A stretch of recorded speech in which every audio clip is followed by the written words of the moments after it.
on this and I'm going to highlight Laura Sullivan's comment because it goes towards what I'm about to say. I wouldn't want us to end this session without speaking of Chief Davis and the fact that the system is allowing these officers out there to do this. They are the ones allowing for this to continue on and on and on. The unit these police officers apparently were under is called Scorpion Unit. And since the incident, apparently the unit has been disbanded. It no longer exists. But as you can see, as Laura Sullivan has pointed out, the special unit is more of a counter-terrorism kind of operation, which stands for Street Crimes Operations to Restore Peace in Our Neighborhoods. So Chief Davis says that apparently this incident is, what did she call it? Something dishonor. No. It was something dishonor. It's a dishonor to the police force. Yes, she said it was a dishonor to the police force. The words, those are not the exact words. But my question is, Chief, you're in that precinct and you see these officers because they're loud and proud and they do not hide who they are.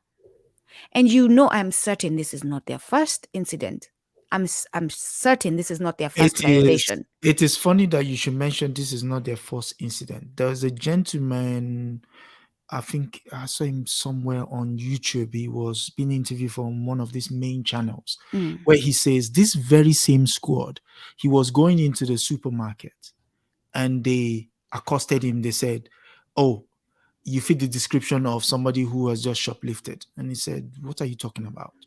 And then they said, "Oh, we're just joking with you." This same squad. Exactly. And this is the behavior I'm talking about. This same squad. Yes. These are men. These are men who to them, this is a joke. This is fun. This is a night out having a good time. This is the mentality I'm trying to expose that these men have. To them, it is a joke. They're just kidding when they humiliate you as a black man. When they come there with their full chest and stand in their authority to step down on you, to kneel down on you, to hold you down. It is passing time for them. It is fun. It is a sport. It is a sport for them. And so this behavior is happening in the office when they're in the police station. This behavior has to be displayed at some point. And Chief Davis, with all due respect, when you come and say you are horrified by what happened, you have been letting it happen. You have seen these men speak the way they speak. You've heard of incidents. This supermarket incident, I'm certain.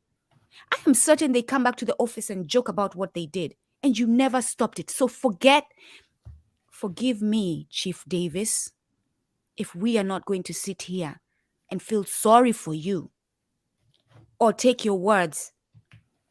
We're holding you accountable as well, and every other chief in the United States. It's about you. It's about time you all start controlling your officers and stop them from killing black people on the streets.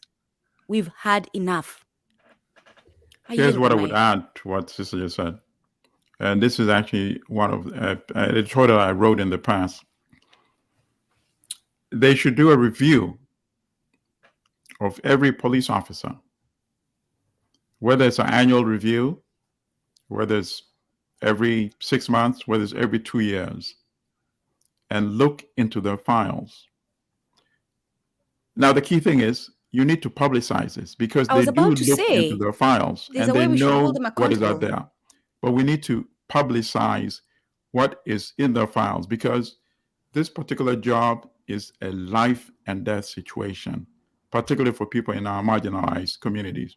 So if the politicians want to have any constructive function in terms of police reform, that has one of the things that should be the outcome. Here's another. Publicize what is in their file so we know who should be on the police force and who should not be on the police force.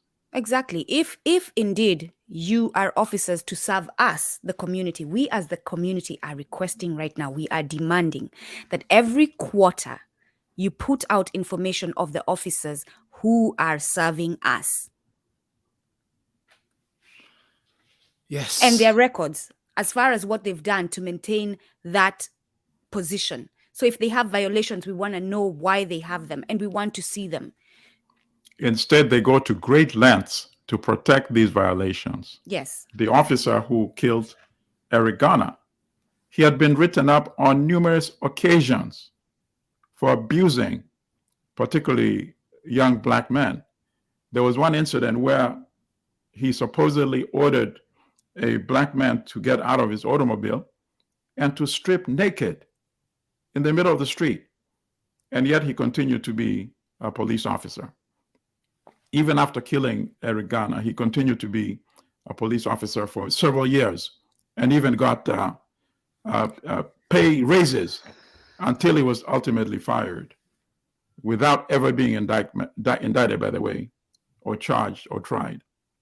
As I think of solutions, as you continue to talk, Brother Limadi, because this is what we're talking about, solutions. What can we as people do, as the citizens? We as the Black community, what can we do? This is another one that's just popping in my head, because as I was watching the video, I saw someone drive by. And I know that feeling where you drive by and you see police talking to a Black man, a young man, and you want to say something, but you're scared because you don't want it to happen to you. This is what I'm saying right now, people, my community, my Black community, from now on, how we need to start operating. You drive by, you see it, start calling your friends who are in the neighborhood to all come there and confront the incident so that you're no longer doing it by yourself. Reach out to everyone you know in the neighborhood. Come over here, something is happening.